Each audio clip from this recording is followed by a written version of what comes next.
Graça e paz, abençoados e abençoadas. Hoje, segunda-feira, dia 27 de fevereiro de 2023, 21 horas, eu estou aqui para gravar mais uma pérola da graça de Deus. O tema de hoje é pânico causado pela religião às pessoas.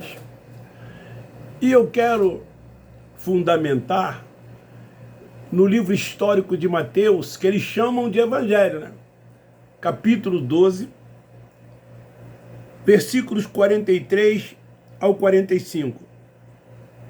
Diz assim: quando o espírito imundo sai do homem, anda por lugares áridos buscando repouso, mas não o encontra. Então diz: voltarei para minha casa de onde saí. E voltando, acha desocupada, varrida e adornada. Então vai e leva consigo outros 7 espíritos piores do que ele é. Entrando, habitam ali.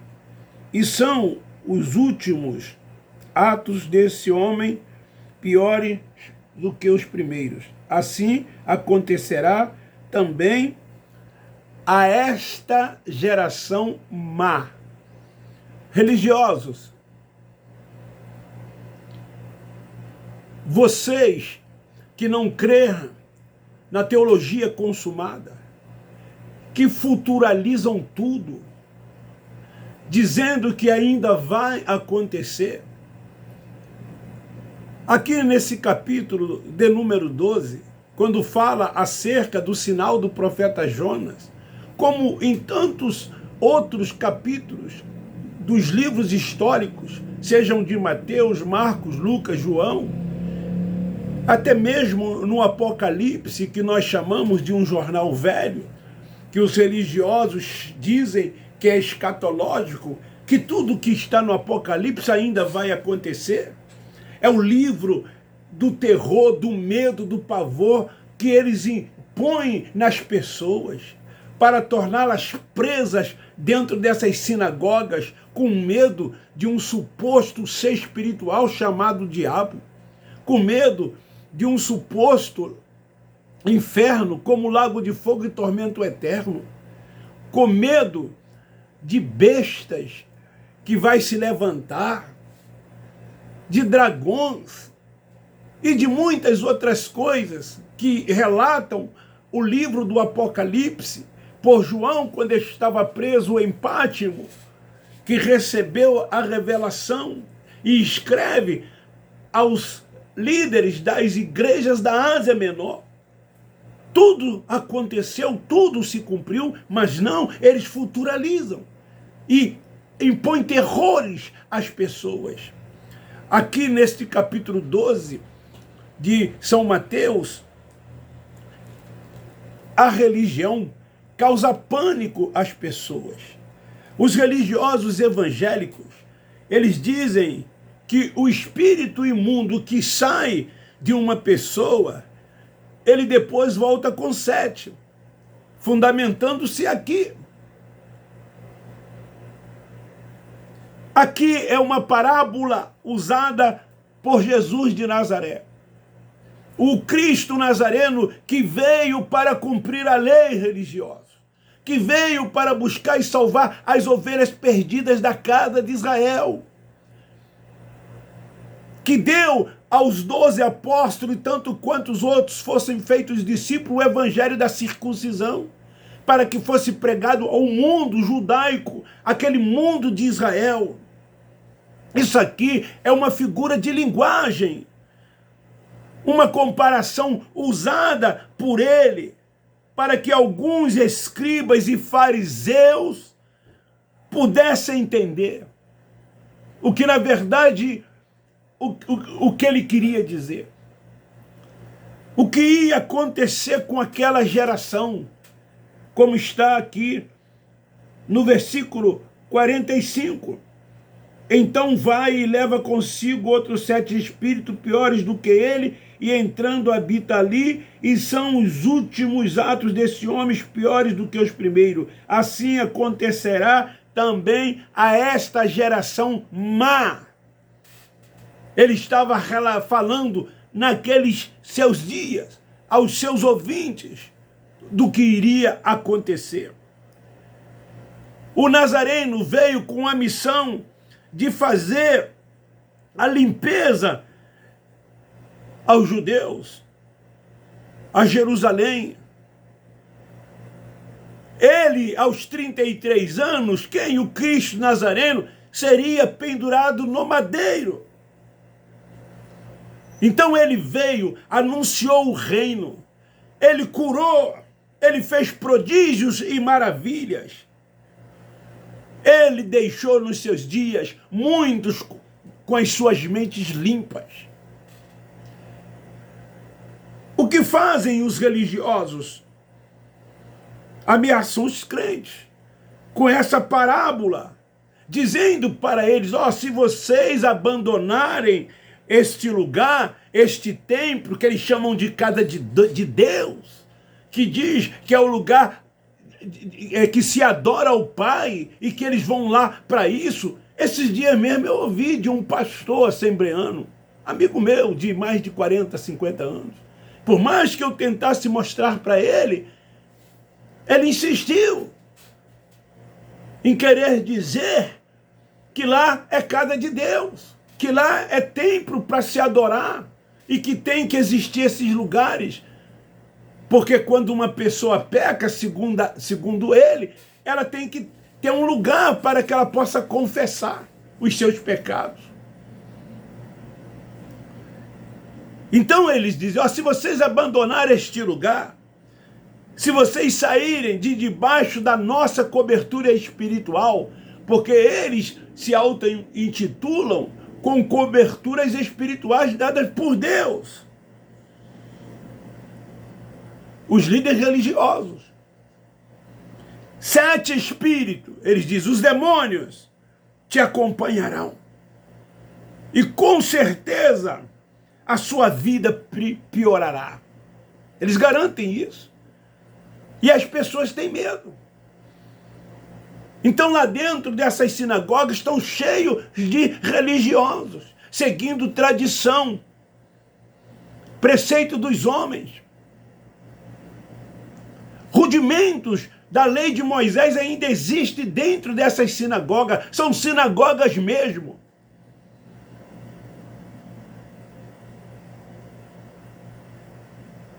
Como essas pessoas que lá estão não têm o entendimento de quem? Do Cristo ressuscitado. Eles não têm. Eles vivem na prática de tudo quanto o Nazareno fez.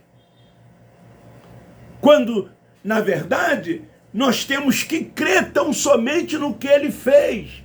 Fomos justificados e o justo viverá pela fé. Não vivemos por vista. Não precisamos de ritos, de cerimoniais, de liturgias. Não precisamos de templos, de cumprir tradições. O tabernáculo de Deus somos nós. O templo é espiritual, religioso. O próprio Nazareno disse que não ficaria pedra sobre pedra que não fosse derribada. E isso aconteceu no ano 70. O templo foi destruído. E o apóstolo da graça de Deus, então, escrevendo, ele diz que nós nos tornamos templo, tabernáculo, morada do Altíssimo. É em nós que ele habita. E lá em Atos 7,48 está escrito, o Altíssimo não habita em templo feito pelas mãos dos homens.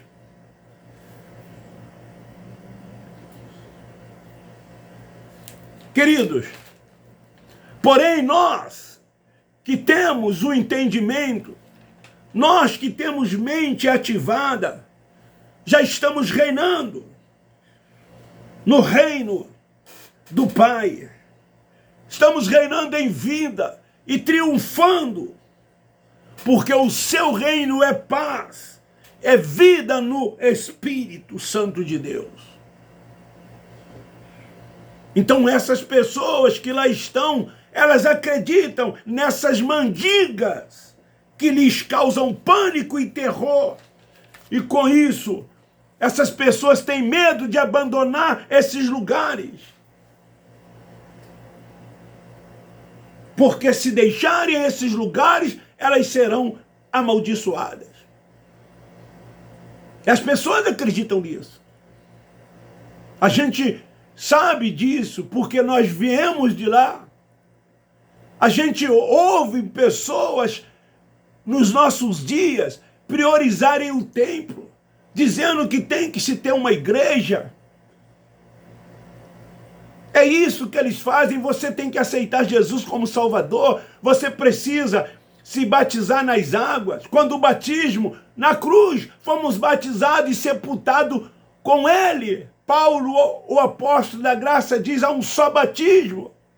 Eu vou pregar numa das próximas mensagens qual é o verdadeiro batismo.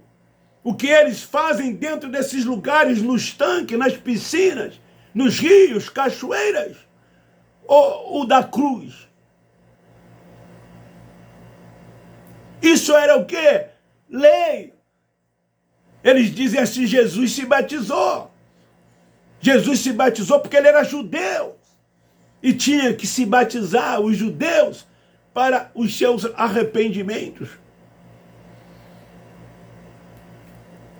Então, isso aqui no capítulo 12 foi uma parábola dita por Jesus. Em Levítico, capítulo 16, versículos 21 e 22, diz assim: porá ambas as mãos sobre a cabeça de bode vivo, e sobre ele confessará todas as iniquidades dos filhos de Israel, e todas as suas rebeldias, segundo todos os seus pecados, fazendo-os assim cair sobre a cabeça do bode, e o enviará ao deserto, pela mão de um homem designado para isso. O bode levará sobre si todas as iniquidades deles para a terra solitária, e o homem soltará o bode no deserto. Isso tem a ver com o que está escrito aqui em Levítico. Esta parábola, comparada à crença que eles tinham no passado, pois eles acreditavam que se pegasse um bode e colocasse as mãos sobre a sua cabeça e levasse para o deserto junto com o bode, iam o quê? Os seus pecados. Jesus estava se dirigindo aos judeus, aos transgressores da lei, aqueles que viviam em desobediência. Paulo chamava isso de fábulas judaicas. E hoje nós vemos essas coisas dentro dos templos religiosos, com muitas dessas práticas. É isso que acontece lá dentro. Expulsação de demônios, segundo eles. Pessoas possessas.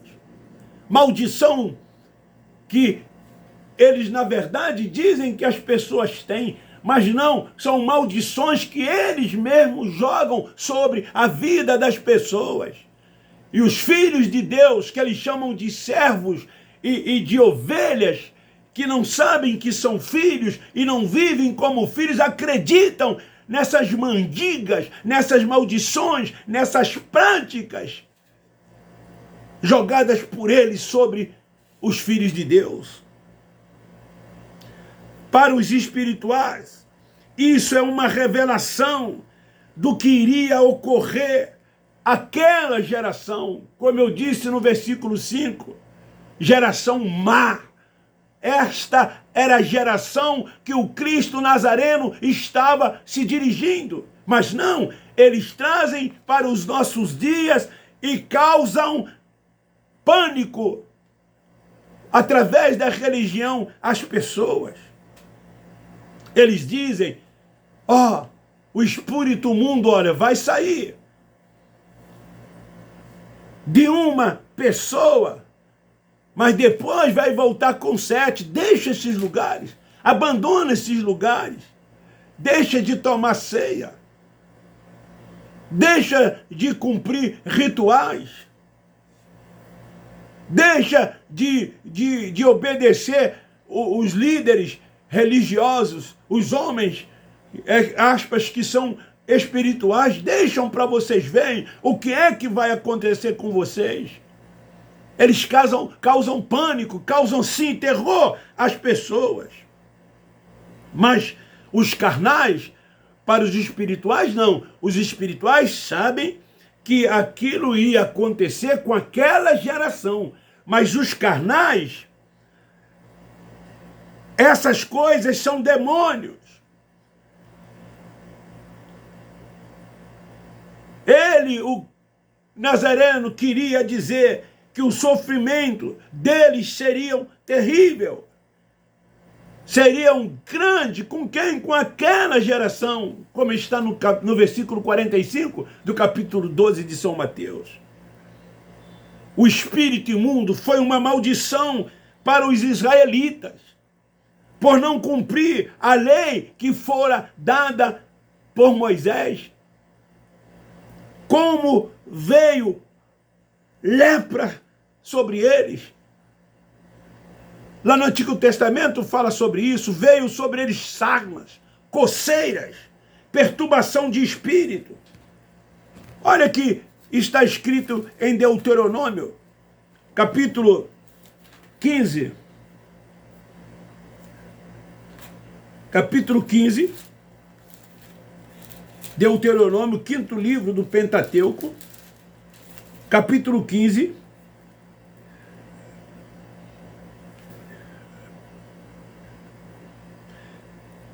Não, Deuteronômio capítulo 28, aliás, do 15 até o 28. Eu não vou ler, é muito grande, meu tempo já está se esgotando, mas depois vocês leem. Aqui fala o quê? As maldições. Sobre quem eram essas maldições? Sobre os gentios? Os estrangeiros? Sobre aqueles que não tinham nada a ver com a comunidade judaica? Com aqueles que não tinham nada a ver com o mundo bíblico de Israel?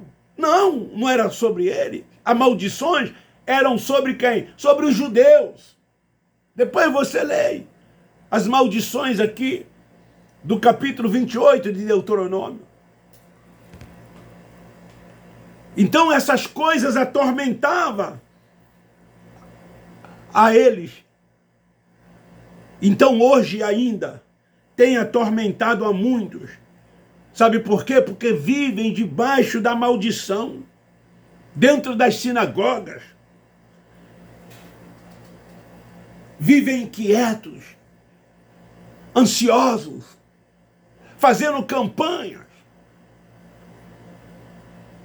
porque acreditam nesse tal ser espiritual chamado Satanás. Eles acreditam porque os líderes colocaram isso nas suas mentes. E tudo então eles dizem é o diabo, é o diabo, é o diabo. Quando tudo isso é a carne, que é o nosso diabo, que se opõe, que se levanta contra o Espírito. Mas Paulo diz que o Espírito está sempre pronto. Então os espirituais, eles não vivem na prática das obras da carne, como os religiosos vivem na prática da obra da carne, culpando esse tal ser espiritual que eles dizem existir, que atormentam as pessoas. Então tudo é esse ser espiritual. Quando a palavra diz que ninguém diga, porque todos são tentados na carne. Na carne que somos tentados. É a nossa carne o nosso diabo. É ela que se opõe. Mas os espirituais, eles não se preocupam com isso, porque eles pensam nas coisas do alto, nas coisas de cima. Os espirituais, eles são guiados e dirigidos pelo Espírito Santo, porque eles sabem que são filhos de Deus. Então eles não se prendem a essas coisas dentro dessas sinagogas. Não participa de nenhuma dessas coisas. Nós temos paz, temos tranquilidade.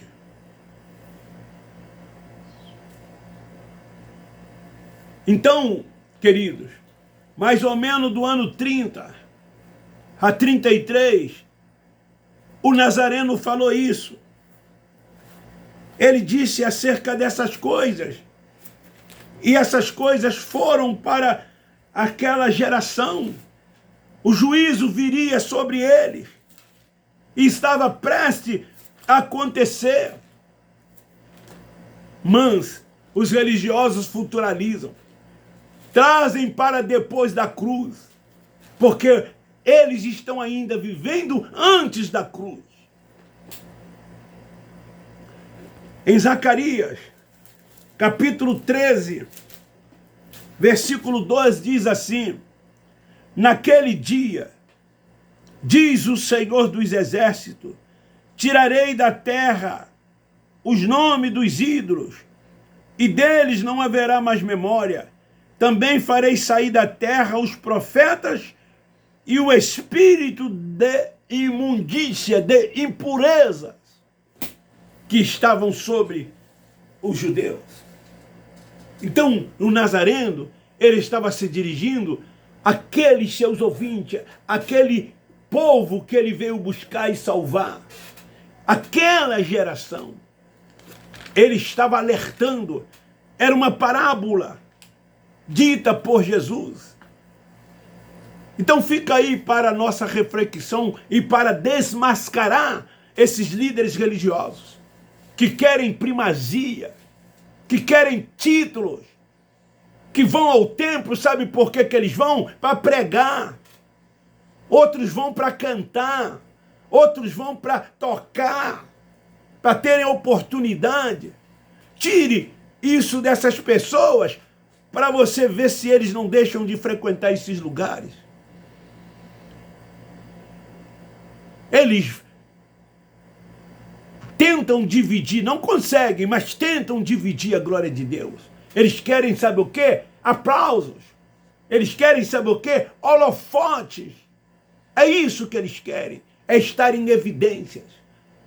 Nós que temos a mente de Cristo ativada, que temos o entendimento do Espírito, somos irmãos uns dos outros. Todos somos iguais. Todos nós temos uma importância, um valor, enquanto aqui vivermos para Deus, que é o Senhor de todos. Somos um só. Eu termino dizendo: Abba Pai, Abba Pai, Abba Pai. Nós, na graça de Deus, amamos vocês.